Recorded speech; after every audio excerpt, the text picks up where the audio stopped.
ఫిరాయింపుల కేంద్రంగా తెలంగాణలో డైలాగ్ వార్ తారాస్థాయికి చేరింది. బీఆర్ఎస్ బీజేపీ నేతలకు పార్టీ ఫిరాయింపుల గురించి మాట్లాడే నైతిక అర్హతే లేదన్నారు ఎమ్మెల్సీ బల్మూరి వెంకట్. బీఆర్ఎస్ ను బీజేపీలో విలీనం చేసే ప్రయత్నాలు జరుగుతున్నాయన్నారు. కాబట్టే ఆ పార్టీ నేతలు కాంగ్రెస్ లో చేరుతున్నారంటున్న ఎమ్మెల్సీ బల్మూరి వెంకట్ తో మా ప్రతినిధి Prem Kumar face to face. రాష్ట్ర వ్యాప్తంగా ఫిరాయింపులపై పెద్ద ఎత్తున చర్చ జరుగుతుంది. ప్రస్తుతం మనతో పాటు మాట్లాడడానికి ఎమ్మెల్సీ బల్మూరి వెంకట్ ఉన్నాడు. సో చెప్పండి, ఒకవైపు ఫిరాయింపులను ప్రోత్సహిస్తుంది కాంగ్రెస్ పార్టీ, మా పార్టీకి సంబంధించినటువంటి ఎమ్మెల్యేలందరినీ తీసుకుంటున్నారని చెప్పేసి బీఆర్ఎస్కి సంబంధించినటువంటి మాజీ మంత్రులు హరీష్ కేటీఆర్ చెప్తున్నారు. దీన్ని మీరు ఎట్లా? హరీష్ రావు కేటీఆర్ గారికి అసలు ఫిరాయింపులపైన మాట్లాడానికి బీఆర్ఎస్ పార్టీ వాళ్ళకి నైతిక అర్హతనే లేదు. ఈరోజు చాలా స్పష్టంగా ప్రజాస్వామ్యబద్ధంగా 64 సీట్లు, మిత్రపక్షం 1 సీటు, 65 సీట్లతోటి కాంగ్రెస్ ప్రభుత్వం ఏర్పడితే 2 నెలలకు ప్రభుత్వం కూలిపోతుంది, 3 నెలలకు ప్రభుత్వం కూలిపోతుందని వాళ్ళ పార్టీ ఎమ్మెల్యేలతోటి పార్లమెంట్ ఎలక్షన్స్ తర్వాత బీజేపీ పార్టీతో పొత్తి పెట్టుకుంటాము, బీజేపీ పార్టీ మనము విలీనం అవుతుందని చెప్పి మాట్లాడితే బీఆర్ఎస్ పార్టీ ఎమ్మెల్యేలు రేవంత్ రెడ్డి గారి పరిపాలన నచ్చి ఈ ప్రభుత్వం కొనసాగాలని చెప్పని స్వచ్ఛందంగా ప్రజలకి మంచి జరుగుతుంది ఈ ప్రభుత్వంలో అని చెప్పి భావించి ఈరోజు వాళ్ళు స్వచ్ఛందంగా వచ్చి కాంగ్రెస్ పార్టీలో చేరుతారు తప్ప వాళ్ళు లేక మేము ఏసీబీనో ఏదైతే సంబంధించి మాకున్న యంత్రాంగాన్ని అడ్డుపెట్టుకొని భయభ్రాంతులకు గురి చేసే ఎమ్మెల్యేలు మేము చేర్చుకునే ప్రయత్నం చేస్తున్నాము.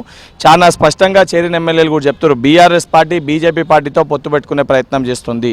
ఆ చేరే వ్యక్తులందరూ కూడా గతంలో కాంగ్రెస్ సిద్ధాంతాలు ఉన్న వ్యక్తులు, బీజేపీ పార్టీ సిద్ధాంతాలని కంప్లీట్గా గిట్టని వ్యక్తులు.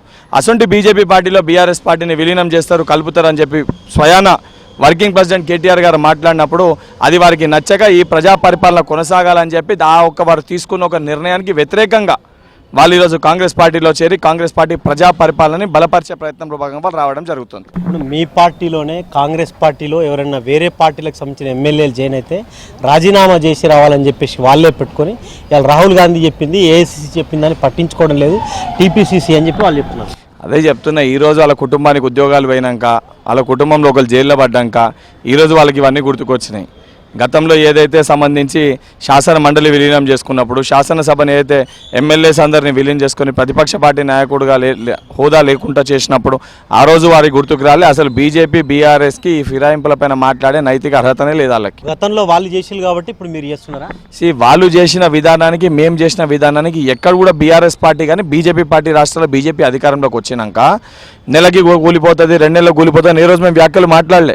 చాలా స్పష్టంగా కాంగ్రెస్ ప్రభుత్వం ఏర్పడ్డాక పరిపాలన పైన మా ముఖ్యమంత్రి గారు దృష్టి పెడుతుంటే ఆ పరిపాలనలో లోపాలేవంటూ ఎత్తి చూపాల్సిన వీళ్ళు అసెంబ్లీకి రాక అసెంబ్లీలో ప్రస్తావించకుండా బయట పోయి ఏదైతే ప్రతిపక్ష పార్టీ నాయకుడు ఉన్న మాజీ ముఖ్యమంత్రి కేసీఆర్ గారు అసెంబ్లీలో రానికి శాత కాదు కానీ నల్గొండ పోయి సభలో పెట్టి నెలలను ఉంటుందా 2 నెలలను ఉంటుందా అని ప్రభుత్వం కూలిపోతుంది అనే విధంగా మాట్లాడడం అప్రజాస్వామ్యబద్ధంగా ప్రజాస్వామ్యానికి వ్యతిరేకంగా ప్రభుత్వం ఏర్పడినాక అది కూలిపోతుందని మాట్లాడే విధానాలకి వ్యతిరేకంగా దాన్ని వ్యతిరేకిస్తూ వాళ్ళ సొంత పార్టీ ఎమ్మెల్యేలు ఈరోజు స్వచ్ఛందంగా వాళ్ళు వచ్చి కాంగ్రెస్ పార్టీలో చేరుతారు.